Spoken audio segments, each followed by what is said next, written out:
Hey there kids, it's me, MrCreepyPasta, and we are slowly approaching the fall, the time of autumn, and Halloween. Which means that there's a lot of prep going on for October this year, and I'm not entirely sure what we're doing a little bit differently, seeing as we've now gone to daily videos instead of doing the usual 13-day countdown we've done for the past few years. So we'll have some new things in store for you. And before we move on to tonight's video, I'm going to tell you a little bit about tonight's sponsor, who all of you have seen them before, and you will definitely see them again. It's Raid Shadow Legends. You've probably heard about this by now, and let me tell you why. In terms of gameplay, it's the deepest and most complex mobile game around. With 500 champions to collect, each with their own skill trees, and millions of artifacts to find and equip, no two champions will ever be the same. That makes for literally trillions of ways to build your team, crazy depths, and endless strategies to figure out. What I like about this game specifically is honestly kind of looking at the heroes and leveling them up. I do some of the grinding kind of automatically while I'm usually editing stuff or while I'm recording something, so it takes place in the background, and then when I get into the hero stats, I can go through and level them up like you see here. So what's new for September? Raid just released a huge champion update, tweaking and rebalancing over 20 different champions to make PvP battle arenas even more competitive. And if that's not enough, the Forge just came out, so now you can save time and start crafting top quality artifacts and competing right away. You can find me in the game. I'm MrCreepyPasta, because somebody took my name. And if you're quick enough, you can even join my clan, which is the MrCreepyPasta boys. Go to the video description down below, click on the special link, and if you're a new player, you will get 50,000 silver, 50 gems, 1 energy refill, 1 clan boss key, 5 mystery shards, 1 day XP boosters, and 1 free epic champion, the Shaman. All these treasures will be waiting for you here, where you see the little hand pointing at. All these will only be available for the next 30 days and only for new players. So good luck, and I'll see you in there. Raves, parties, EDM shows. I have done it all. Drugs like Molly and ecstasy and DMT, anything to enhance my experience. I've done loads of acid and mushrooms, sitting on my couch at home looking for that glimpse of what the color purple tastes like, or the music created by the number 16. Some people call it being wild or free-spirited, some call it reckless and addictive, and I call it searching for a higher consciousness. A way to pierce the veil, see the ghosts on the other side, have a conversation with the tracers as someone waved hello.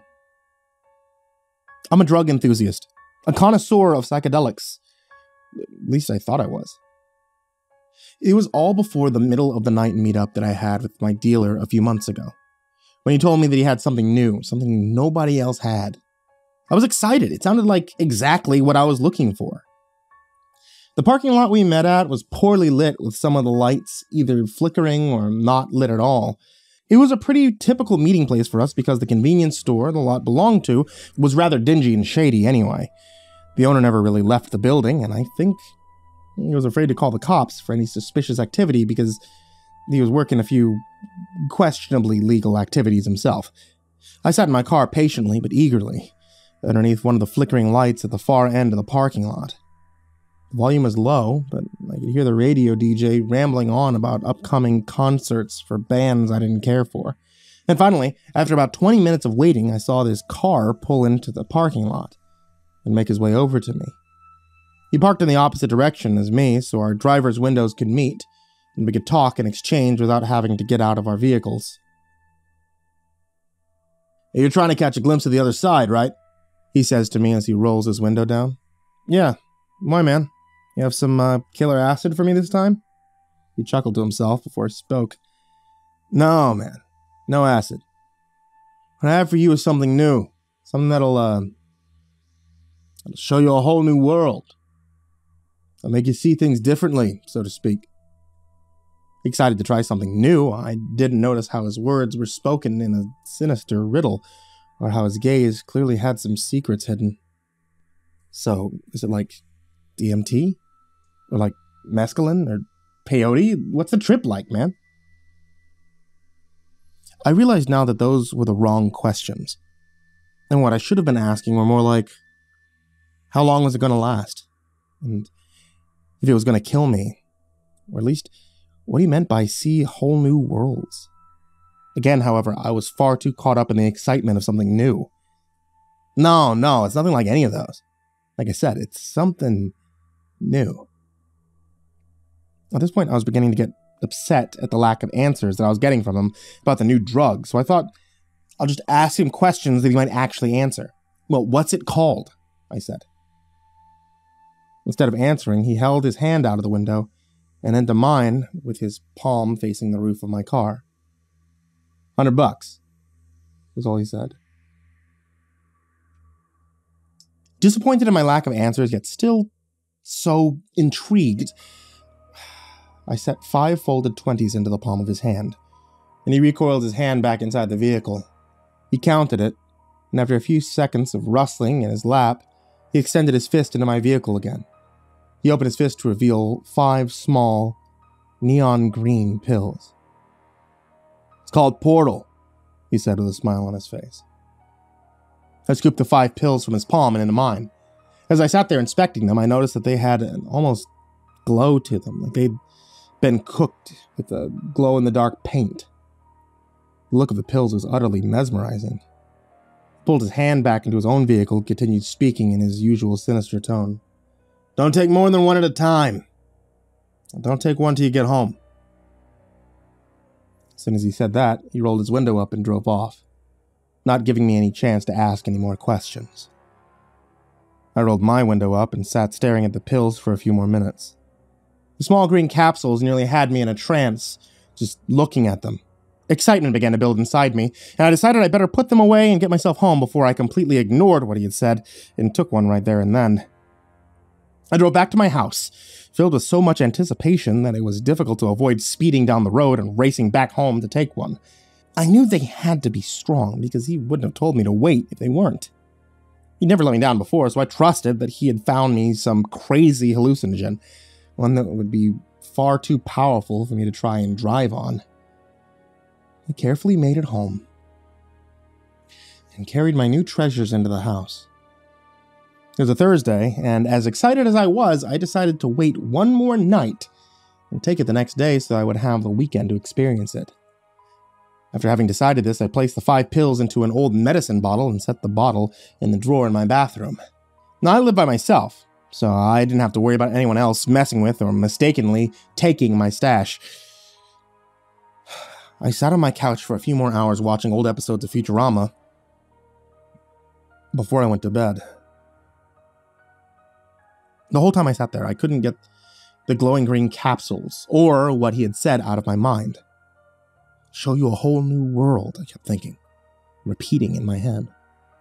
With a smile, I said out loud, alone in my living room, "Damn, that's gonna be some trippy shit."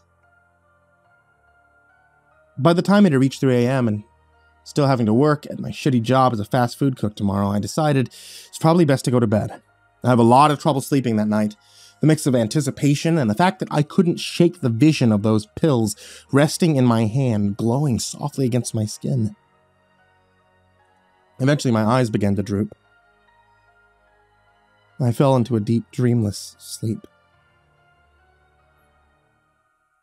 The next day at work, doing little more than flipping burgers, I could barely concentrate knowing that I had those little pills sitting at home waiting for me. I also couldn't get my dealer's words out of my head. "What?" my coworker said to me while I was idly standing next to the grill. "Huh? Oh, nothing." I hadn't even realized I said it out loud.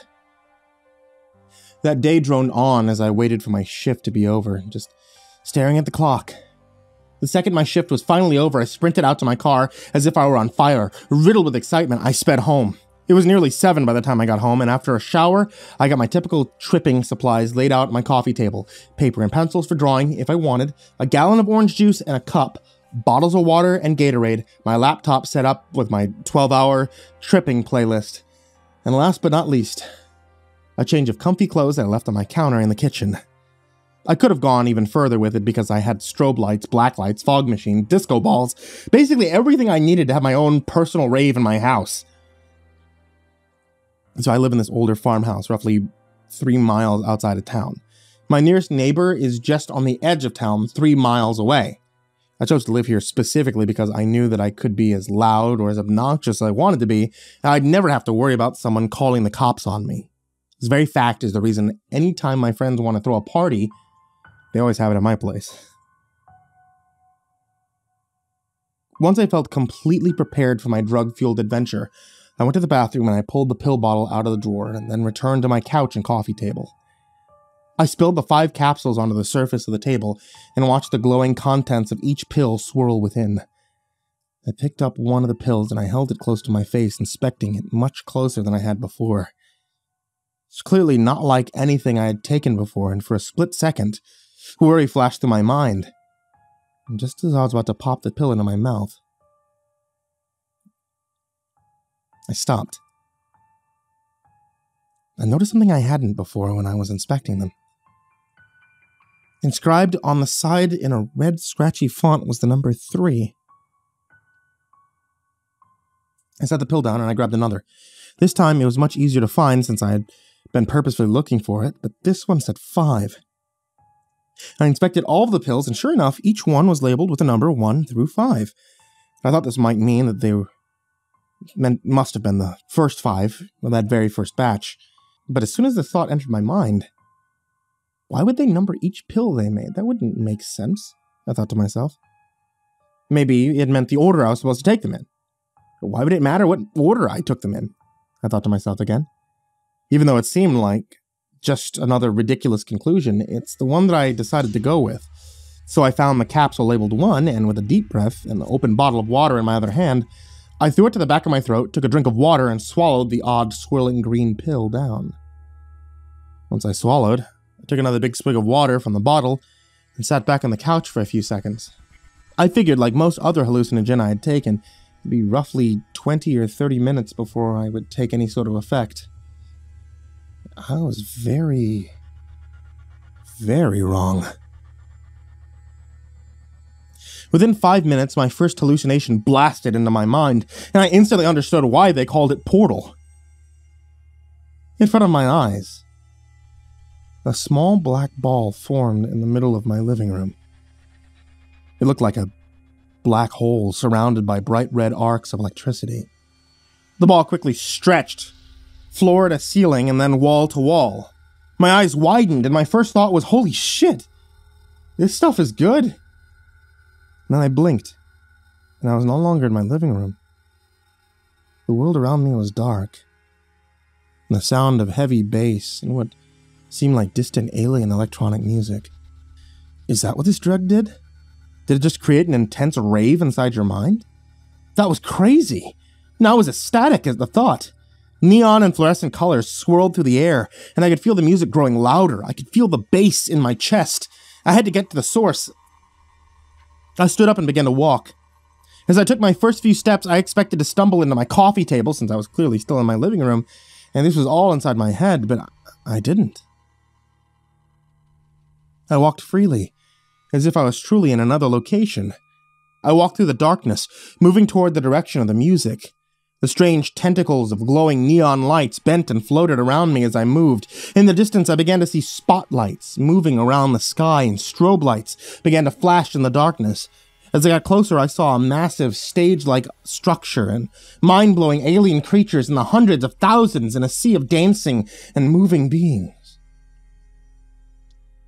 The music boomed in my ears as I continued to walk forward amongst all these unusual creatures.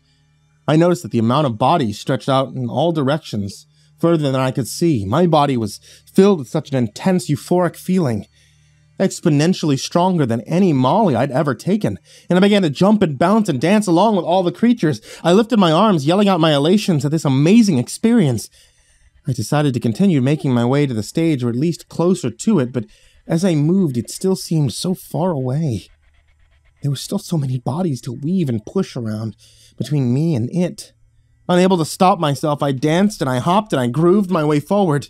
Nothing in the crowd seemed to have any malicious intent, and the experience seemed to be like being at the best show I'd ever been to, on the best drugs I'd ever had. It seemed to take hours as I slowly danced and wiggled my overjoyed body towards the front and nearer to the stage. I was having the most amazing time of my life, and I never wanted to leave.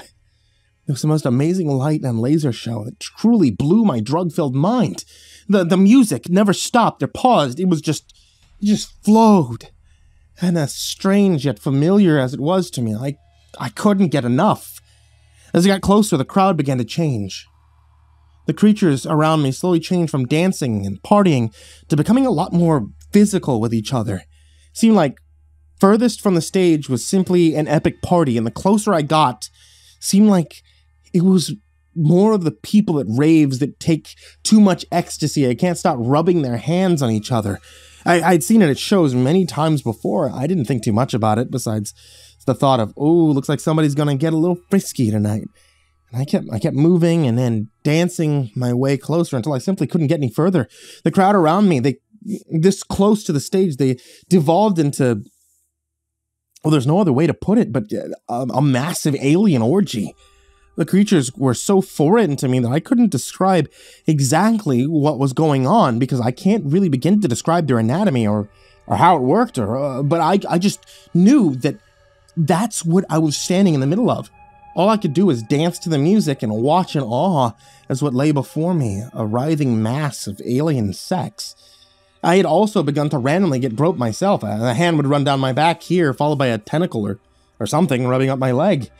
It was also insane, and no matter how disturbing or crazy I thought that it would be, I couldn't help that I felt the most amazing I'd ever felt in my life. Just then, the music stopped. Everything went black. I felt a rush of air and pressure on my chest as if I had been strapped to a rocket that had just taken off. Screaming back into view, I was once again in my house. But instead of my couch, I was upstairs in my bedroom, just standing, staring at my doorway to the master bathroom. Wildly confused and with an impending headache, I wobbled as I walked back downstairs. My lips were cracked. I was incredibly hungry.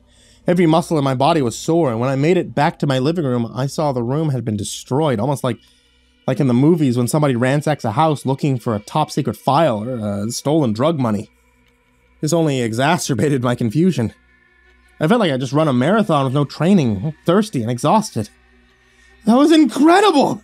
I said, out loud in an empty house. "Holy shit! I really need to go lie down and sleep." And then thought to myself. I took 2 steps back towards the steps up to my bedroom and suddenly turned back around and raced to the bathroom near me, having a violent urge to vomit. I hadn't had any food since lunch that day, so nothing exited my stomach except for bile, followed by some very painful dry heaving. Once I was done, I started back towards the steps. And when I got halfway up the steps, I heard the familiar sound of a repetitive electronic beeping. "Wait, is that my fucking alarm clock?" I muttered as I continued upstairs. "That's weird. It's only set to go off on weekdays." I entered my room and shut the alarm off. Then I began searching for my phone. It was back downstairs, still on the coffee table, but it was dead. I carried it over to the counter and got it plugged in, and after a few minutes, it had enough power to power on. There were hundreds of texts and missed calls, all of my friends. Seriously, guys, I was only tripping out for... My thoughts trailed off in my head as I looked at the top of my phone. It was Monday morning. I had less than an hour to get ready and make my way to work. How could that be? I thought. There's no fucking way it's Monday. I took the pill Friday night, and it maybe lasted till Saturday morning. Something must be wrong with my phone. I went to check my laptop. It said the same thing. Monday morning, only now I had less than 45 minutes to get ready and make it in. I shook my head and I grabbed my unopened bottle of Gatorade and an unopened bottle of water off the floor. I chugged them both, then ran upstairs and quickly got myself ready. The entire time I couldn't shake off the disbelief that I had been tripping so vividly for 2 days straight. That thought, that very concept that it had been truly that long since I took that little glowing green pill baffled me. I went to the bathroom, and when I took my clothes off to shower before getting ready for my shitty job, I noticed that on my thigh were lots of little circular welts, bruises maybe. They're in a pattern and in line. It seemed like I had gotten hickeys from some horny octopus tentacle. "What the flying fuck?" I shouted as I looked at the weird pattern on my leg, and then realized I was very quickly running out of time. I shrugged it off and continued to get ready for work. When I got to my job, even with how odd my trip had been, all I could think about was taking another of those tiny capsules. The vision stayed in my mind of the pure euphoria, the absolute feeling of joy I had experienced with that first green pill. It was like taking loads of ecstasy on your way into Six Flags and then having the most incredible orgasm while riding the most thrilling roller coaster. I couldn't wait to try it again. But I made it a point to hold off until the weekend again. I mean, apparently, they lasted at least 48 hours. So I'd need the weekend. Yeah. So I could also keep my job.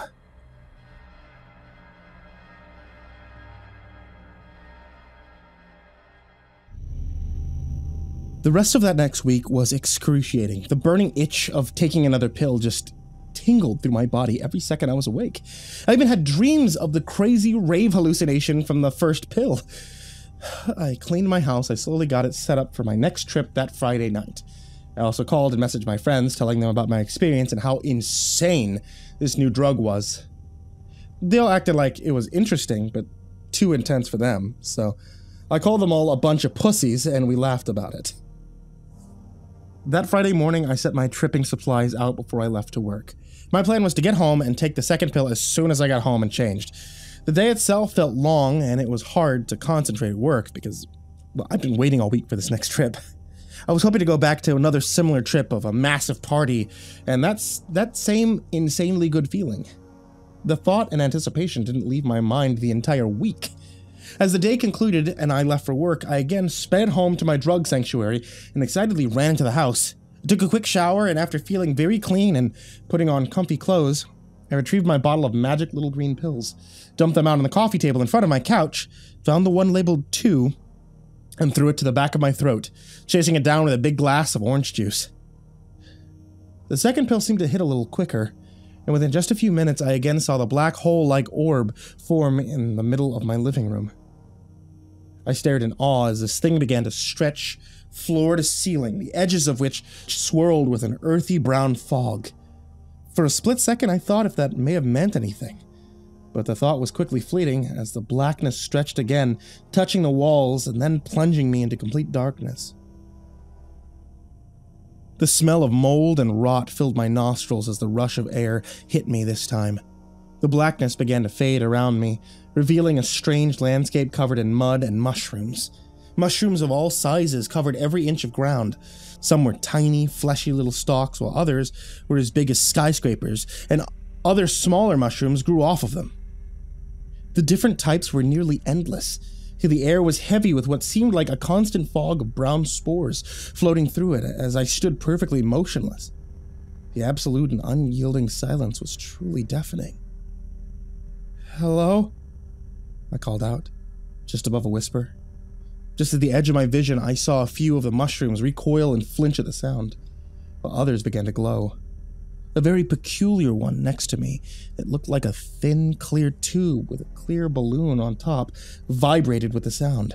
Then, suddenly, the bulge at the top burst, releasing spores and gases into the air. I erupted in uncontrollable laughter as it did, and the gases hit me. The sound of my laughter caused others to vibrate and burst, continuing the cycle as I simply could not stop laughing.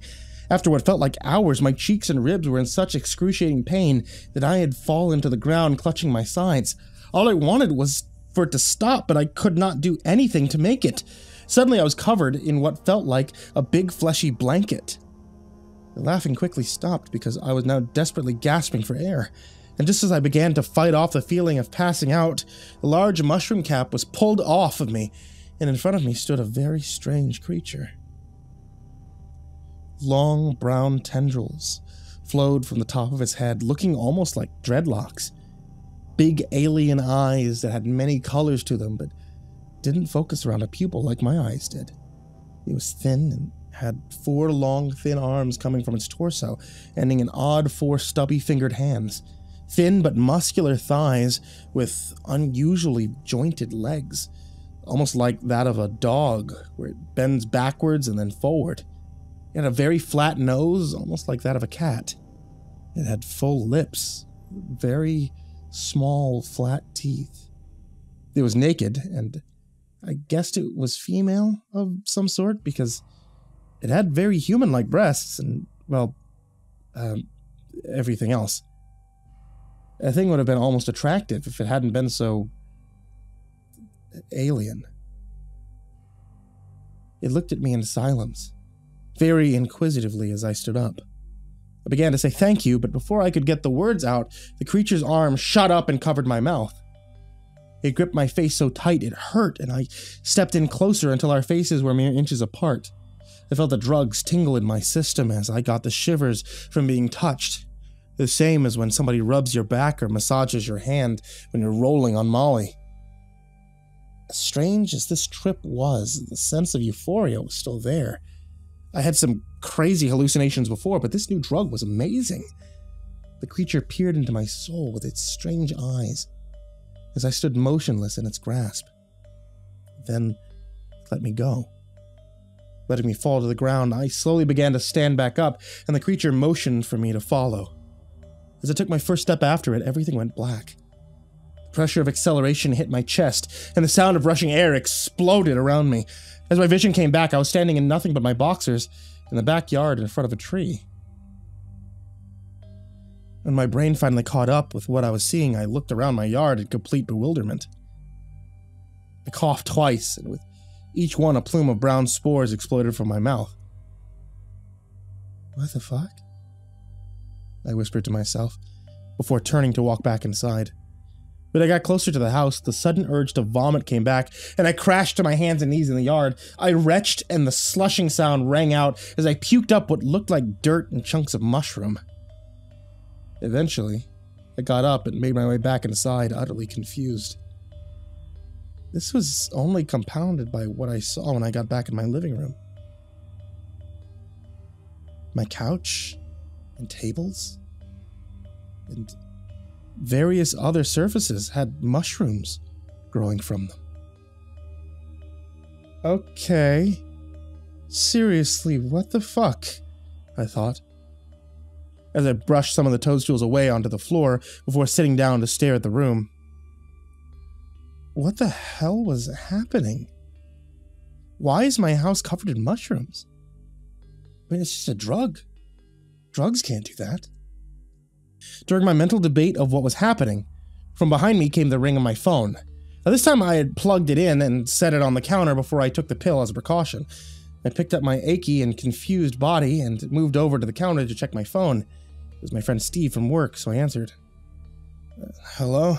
I stated groggily, my throat still sore from vomiting. Dude, what the fuck is going on? You better call management and explain something good. They are super pissed that you have no call, no show the past 2 days. What? What? Man, what the fuck are you talking about?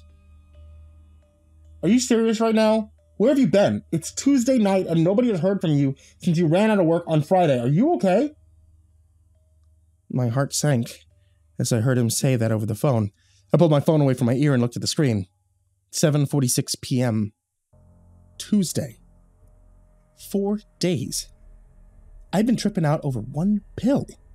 A part of me was impressed, and part of me was completely enraged that I had missed 2 days of work. Yeah, I'm okay, man. I just had some family stuff going on. I'll give management a call and explain, I lied. But I wasn't sure which was the bigger lie. The fact I didn't have any family stuff going on, or if I was really okay. Okay, man, I'm sorry to hear that.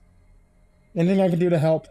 He asked with only half concern in his voice, both of us knowing it was an empty offer. No, I'll be okay. Probably better call management, though. Thanks for the heads up, man. I'll talk to you later. Yeah, no problem. Later, man. He finished as we both hung up. My face fell to the palm of my hands, and the phone slipped out of my hand and made a thud as it hit the counter. What bullshit story was I going to make up to tell my boss? After I thought about it for a while, I went with a relative dying, and by the end of our conversation, filled with profuse apologizing by me, it seemed like they bought it, and I gotten the rest of the week off in addition. I ran out into my living room from the bar stool that I was sitting on and the kitchen counter in complete disbelief. There was a lot of cleaning to do, and truth be told, I was already building excitement to try another pill. Though I knew I should probably wait, but I did just get the rest of the week off, so maybe we'll see how I felt when I got out of the shower and got the house cleaned back up. With that decision made, sore and still coughing up clouds of brown spores for some reason, I managed to get myself upstairs to the shower. I took some Tylenol for my achy body and dressed directly into comfy clothes, basketball shorts, and a t-shirt. Still having mild, troublesome breathing, my lungs felt so dry it made it hard to take a solid breath. As I came back downstairs, I began to carry the trash can around with me, picking and scraping the mushrooms off everything. I tried my hardest to wrap my head around what had truly happened. How it had possibly been 4 days later. Why mushrooms had grown all over my living room. No matter how hard I tried to fit reason to these questions, the only two things that kept prevailing inside of my skull were, I want to go back there. And I have the whole week off. I should just take another one. How odd all of this was, and how I seemed to have blatant marks and signs that maybe these weren't just hallucinations, never seemed to click that there was anything wrong. Or if it did, my new addiction was clearly ignoring it. I cleaned my house and ate some food.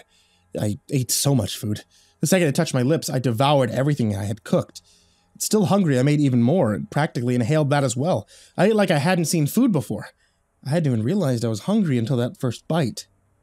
And when I was done gorging myself, I sat on the couch and tried to turn the TV on to watch a show or a movie. Really just anything to relax me and try to take my mind off of taking another one of those glowing pills so soon. Nothing worked, and eventually, I succumbed to the incessant craving. I stormed out of the living room and grabbed the bottle from the bathroom.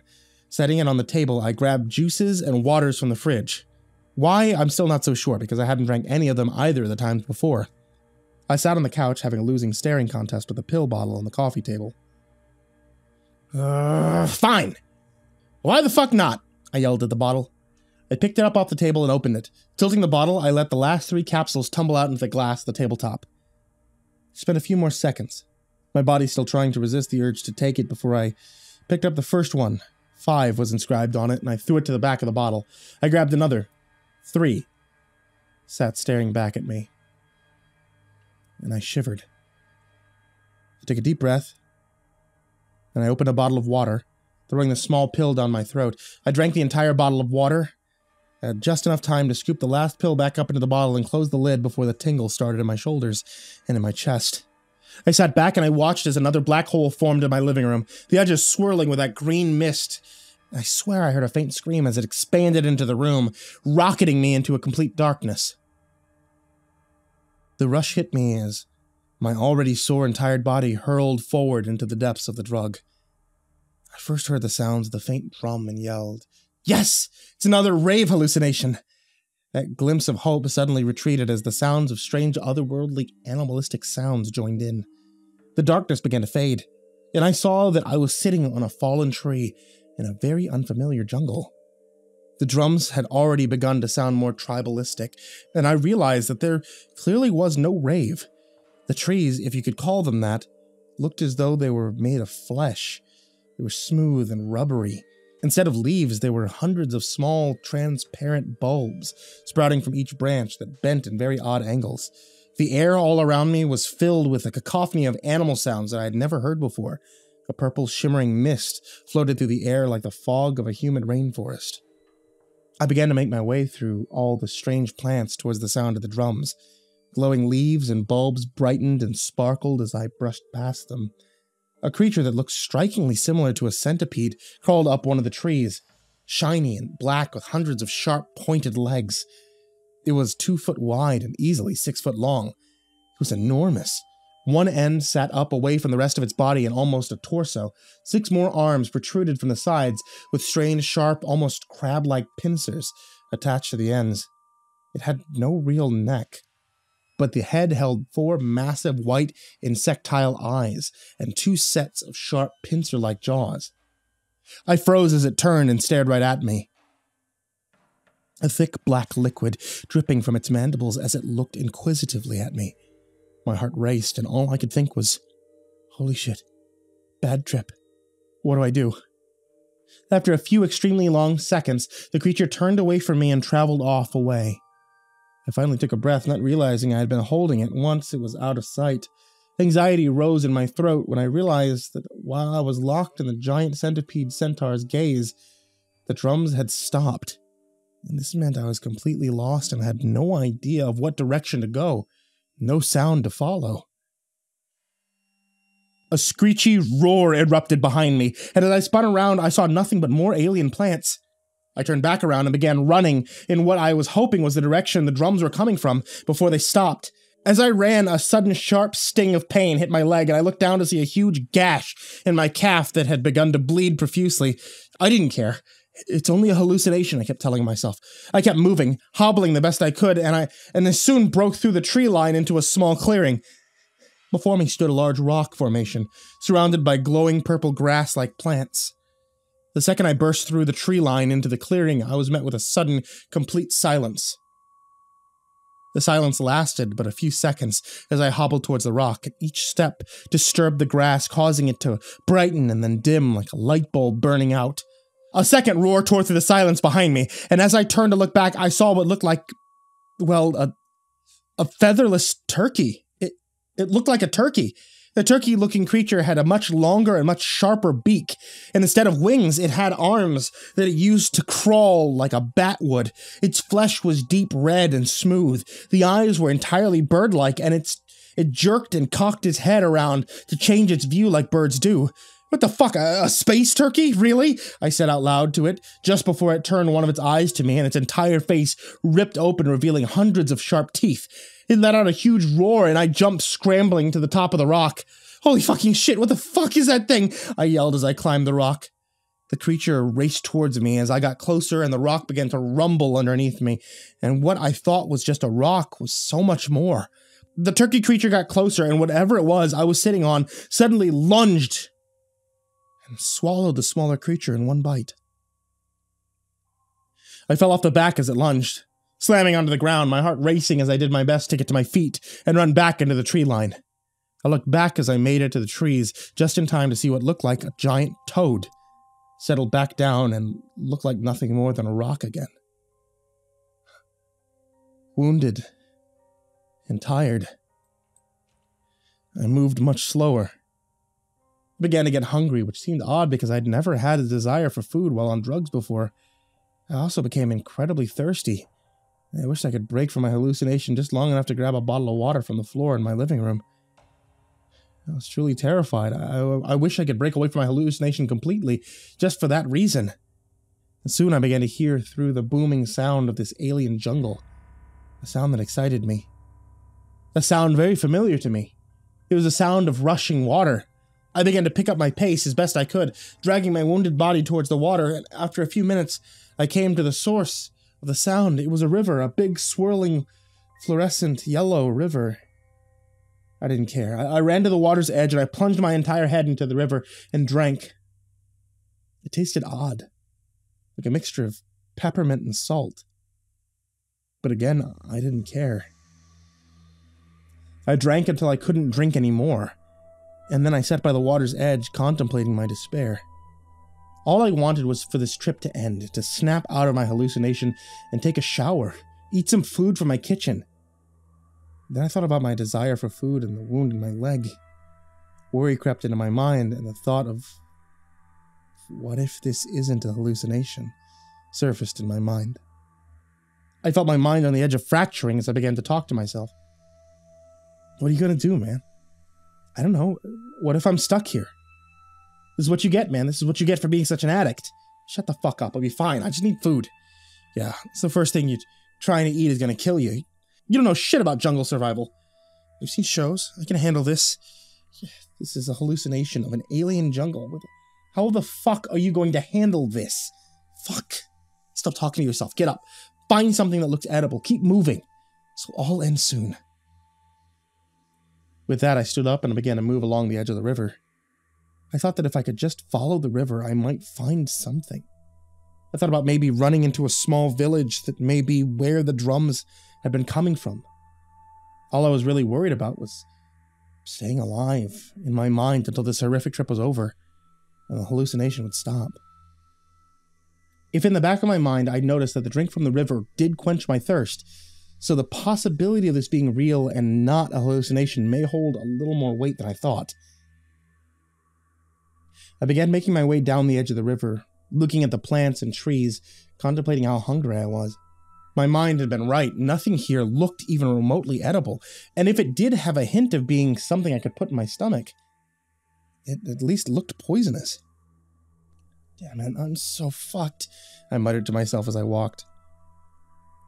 I had just climbed down an alien tree when I heard a series of odd clicking noises. I swiveled my head, trying to see if I could find the source. I paused, partially hidden behind the downed tree, when I saw it. The giant centaur centipede creature was back. Its legs clicked on the rocks as it made its way to the edge of the water. It bent its torso down and took a drink from the river. Then, as it sat back upright, I turned, looking both directions along the edge of the water. Oh, fuck that, I whispered and began to scoot more towards the cover into the jungle. As it turned to look in my direction, it easily noticed me, and with speed I could barely comprehend, it came after me. I barely got a few scoots towards the tree before it covered the 50 yards between us. As it got to me, it reached out its arms and pinned me to the ground, its pincers like hands digging into my arms and legs as it held me against the rocks. It screamed in my face with the most horrific sound it had ever made. It reared back to end me, and suddenly, the rush, the pressure, everything went black. Screaming, I opened my eyes. I was sitting in the backseat of my car. The sky around me was dark. It was night. My heart was racing, and I was breathing so heavily. I began to get out of the car to go back inside when a searing pain exploded in my leg. Looking down, I noticed the gash was still there.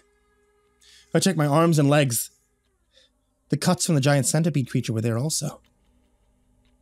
Holy shit. Is this real? I said out loud as I forced myself to move through the pain and go inside. I entered my living room and again saw most of my stuff knocked over and began to think that it may have something to do with the black orb that kept expanding in that room. I stumbled over and I picked up one of the drinks from the floor, proceeded to chug it. I looked down at my leg and realized that it was still bleeding pretty badly. I had a trail of blood all the way from my car. I went to the bathroom to search for whatever first aid kit I had, and as I opened it, I realized it was truly little more than a couple of small band-aids. This wouldn't do. I grabbed an old shirt, I tied it tight around my wound. I was going to have to go to the hospital. I knew I was going to need stitches. The old shirt stopped the bleeding for long enough for me to search the fridge for something to scarf down really quickly and hastily clean myself up a bit before getting back into the car and taking myself to the hospital. At the hospital, I gave some bullshit story about how I had tripped over a sharp shovel, cutting my leg and landing on a grass rake or something, trying to explain the obvious pincer marks on my arms and shoulders. I doubt anyone truly believed me, but it was at least enough for them to stitch me up and send me on my way. The entire time, even though I had just gone through hell, only two thoughts remained in the front of my mind. The first being that I was going to call my dealer when I got home and bitch him out. And the second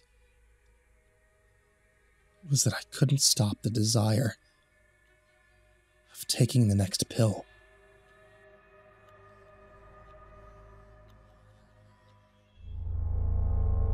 My head's still basically in a daze as I return home from the hospital. I began my search for my phone and tried getting my house back in order at the same time. I found my phone on the floor next to the counter. Once plugged in, but now dead as the cord ripped from the port as it fell. I plugged it back in and sat it on the counter, moving on to clean while it charged. I wanted to get things somewhat back to normal before I had to go back to work again on Monday. Cleaning the house was difficult. My body was sore and tired. My brain felt like mush. My leg, mostly. All my wounds hurt. Still had trouble wrapping my head around the utter terror I felt on that last pill. The realization they weren't just hallucinations. Not knowing that. Realizing I was in actual, real danger when I thought that it was just the drugs. My mind wandered as I tried to clean. I began to wonder if the tingle and sensation of pure euphoria was worth how dangerous things had become. Even as I contemplated that, taking the next pill raged on in my mind. The absolute addiction of this drug had truly taken hold. I mean, how much could I withstand just for the synthetic happiness? I now knew that I wasn't just tripping, but that I was being taken to these alien planets, these other worlds. It didn't just give me a glimpse through a window. These pills truly sent me to other dimensions.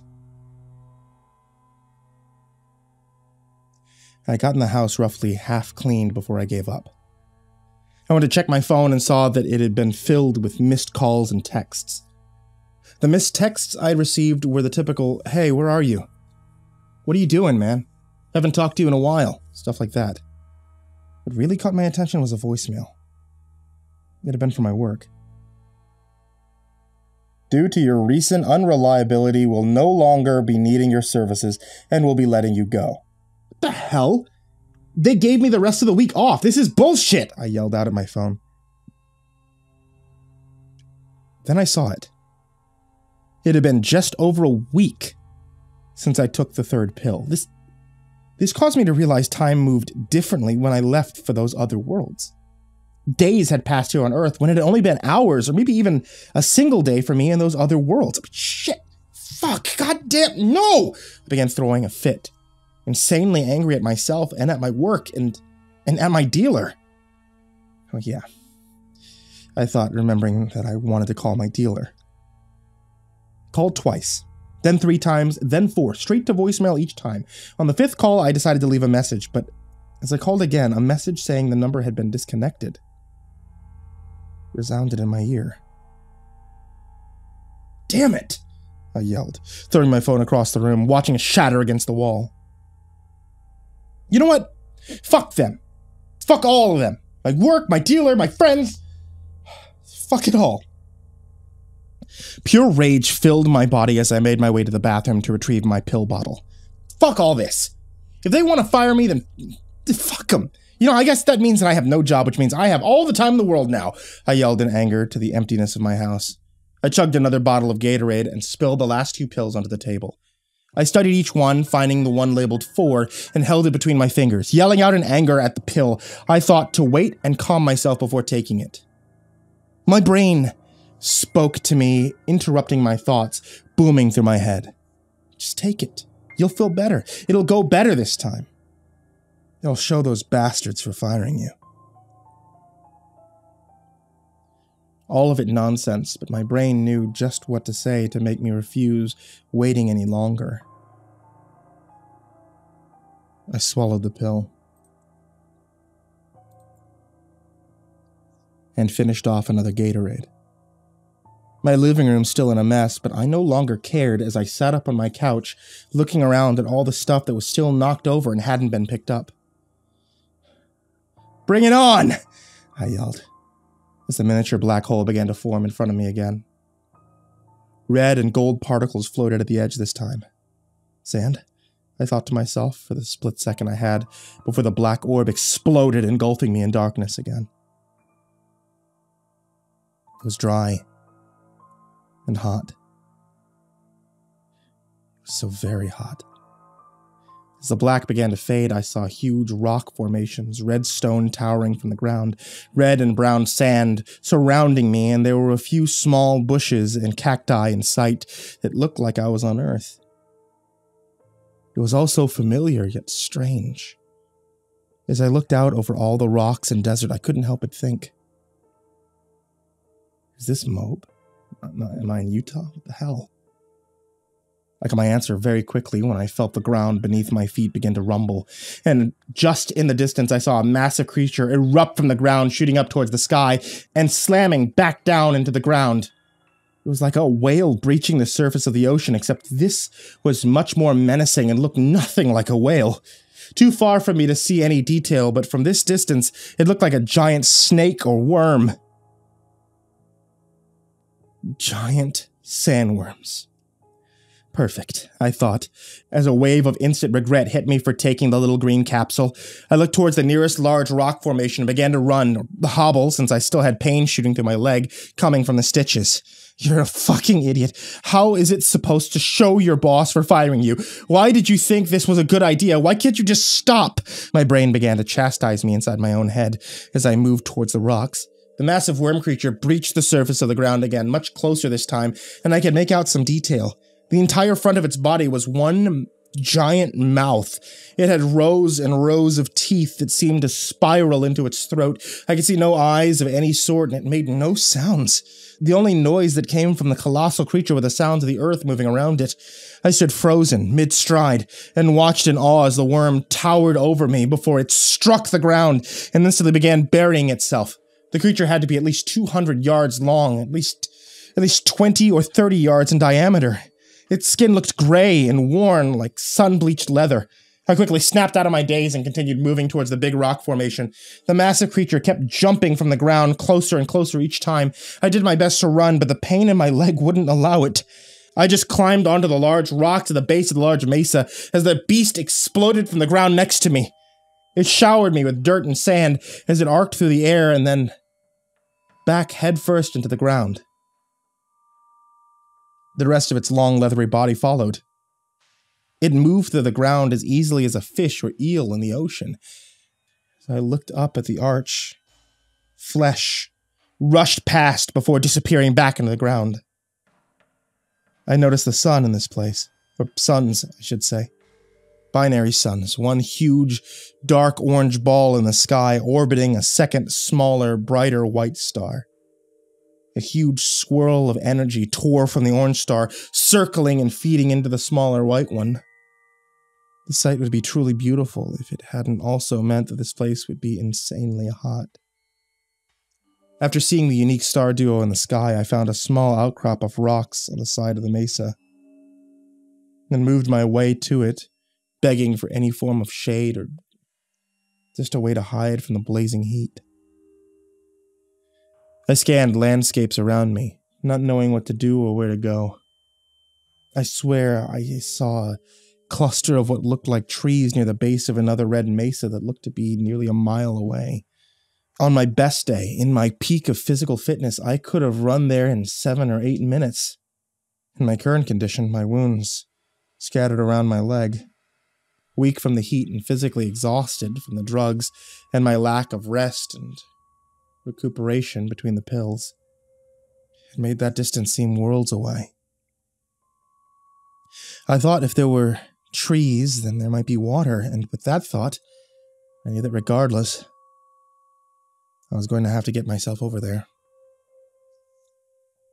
I switched from laying to crouching under the small amount of shade I had, and just then the ground rumbled and the subterranean titan erupted from the ground in front of me again. I was going to have to wait until it either left or was far enough away that I could make my way to the other mesa without alerting it, so I waited. I waited for what seemed like hours. Sweat felt like it was pouring from my body and my thirst was growing rapidly. Finally, I saw the beast emerge from the ground, far off in the distance. Easily 3 times the distance from me to my target destination. This is my chance, I thought, as I climbed down from the rock and began my journey as quickly as I could move my weak and battered body. When I got to about the halfway point, the creature burst through the ground again from right next to the oasis I was traveling to. The creature arced towards me before hitting the ground again and disappearing underground. Fuck, I said, as I tried my best to pick up my pace while looking around for any sort of solid rock that I could climb onto for safety and attempt to wait again. There was nothing. I was completely out in the open and completely helpless. I screamed in terror as it burst from the ground underneath me. I fell into the creature's mouth, scraping past its teeth and falling into its digestive system, still alive, still in one piece. The acid from its throat burned my wounds and all my skin as I became coated in it. The pain was excruciating. I very quickly began to run out of air, being in the stomach of the beast. As panic began to fill my body, I began to scream, and then I felt a rush, and I could suddenly breathe again. The darkness of the creature's insides faded, and I was curled on my bathroom floor, still covered in the creature's stomach acid. It burned my flesh, and I pushed myself up and crawled into the shower. I screamed out in pain as I turned the water on and lay on the floor of my shower shaking.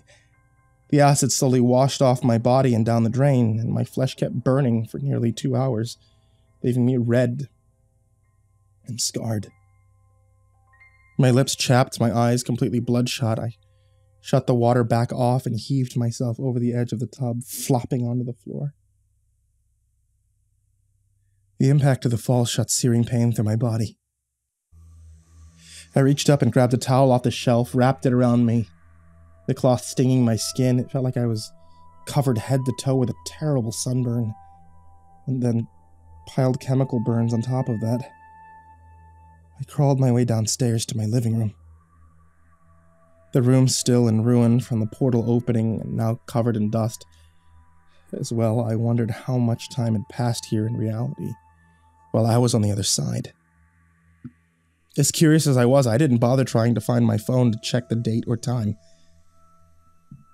I climbed onto my couch, still naked, except for the towel.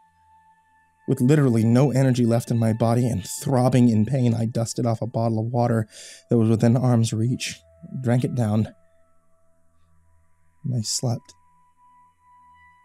I woke up much later. How much later, I don't know, but I woke in pain. My muscles ached. My skin burned furiously. My head ached from dehydration from all the sweating. With one eye partially open, I glanced around. I found another bottle I could reach. Happened to be Gatorade, and I quickly drank it, and I fell back asleep. I woke up much later. How much later, I don't know, but I woke in pain. My body had been so weak, it was forcing me to sleep to recover. When I woke the second time, my headache had subsided, and I sat up on the couch. I finally looked around the room, and it looked like I hadn't been there in days or even weeks. After a few minutes of sitting, looking around the room, still slightly dazed and in pain, I stood. I walked over to my kitchen, knowing I didn't have the energy to cook. I knew I needed to eat something.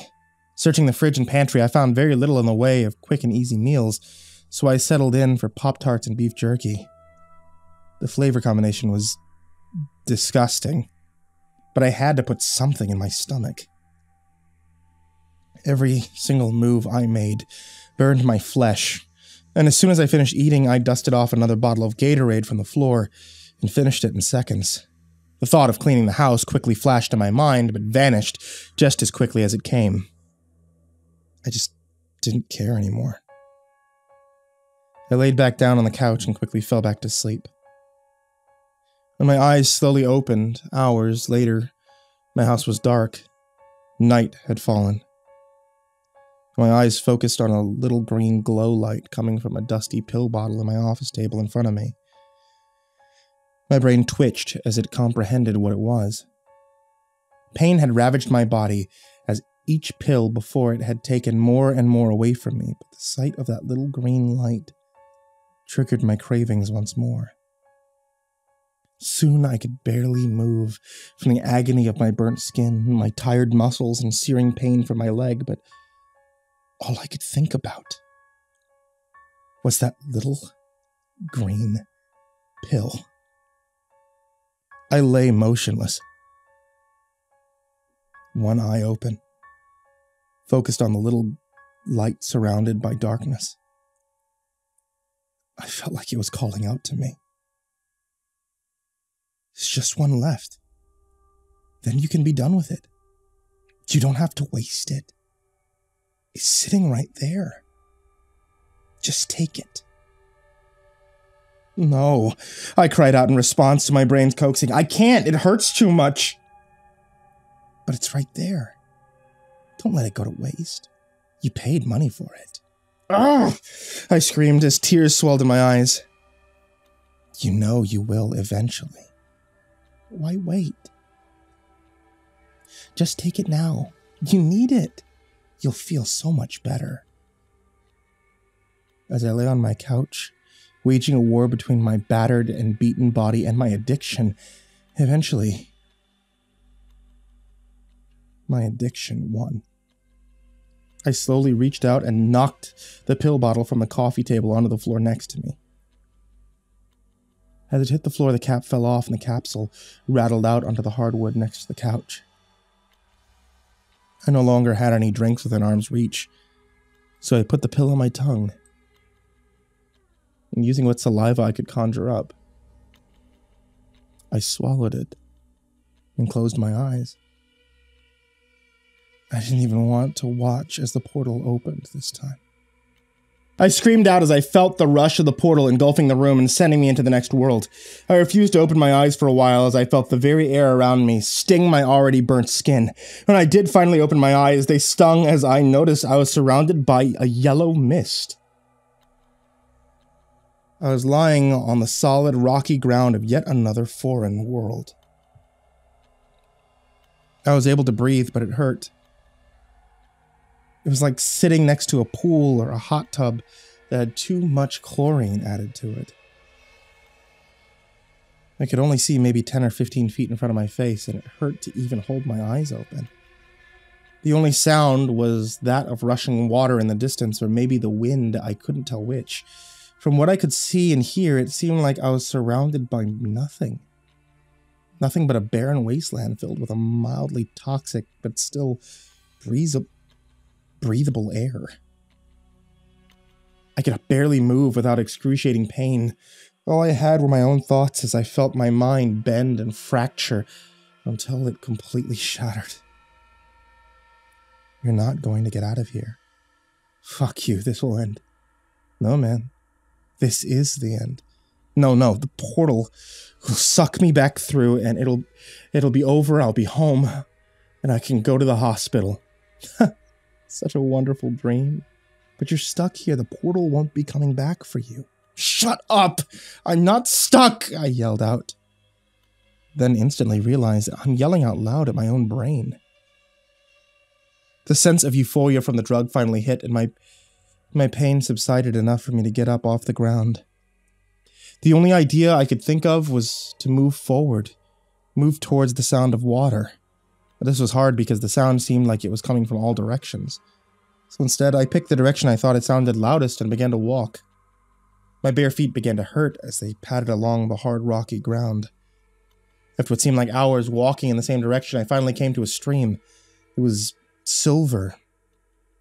It smelled like sulfur. There was no way I could take a drink and survive. I looked around, and the only thing I could think to do was pick another direction and keep walking.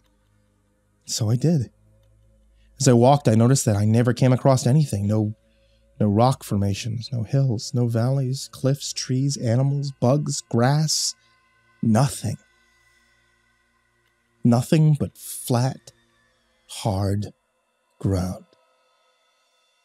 I was surrounded by absolute nothingness. No life, just constant stinging pain. It was as close to whatever insane idea of true hell I could imagine.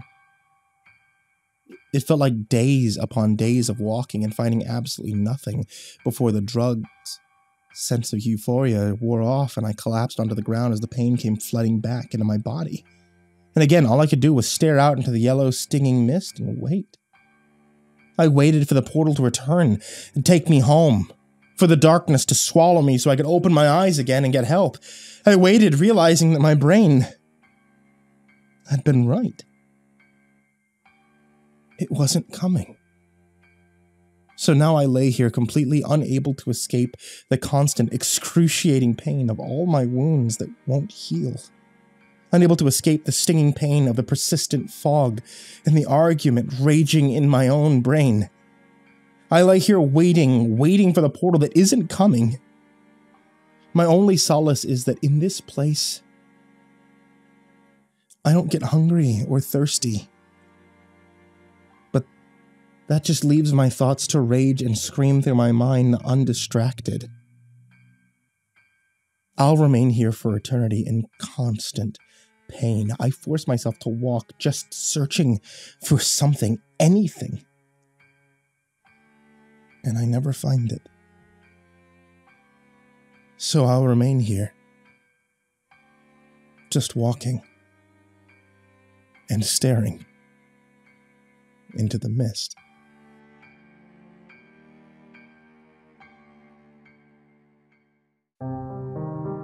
Hey there kids, it's me, MrCreepyPasta, and I just wanted to tell you thank you so much for watching tonight's video. or listening to tonight's podcast on the podcast, if you're listening to that there at Spotify or Apple Podcasts or Google Podcasts or wherever you can happen to listen to podcasts. I also want to tell you guys, if you look in the description, there's a lot of really cool things that you can always see down there, including links over to 2 Creepypasta books that I curated that are available now on Amazon. Check those out. The Creepypasta Collection Volume 1 and Volume 2. Great for people that like horror, or creepypastas, or people who listen to this podcast. And of course, I wanted to give a big thank you to everyone who checks out patreon.com/MrCreepyPasta and supports the show, keeps the light on, gives me treats for my now 2 cats, both Hylas and Hercules. Both of them are a handful.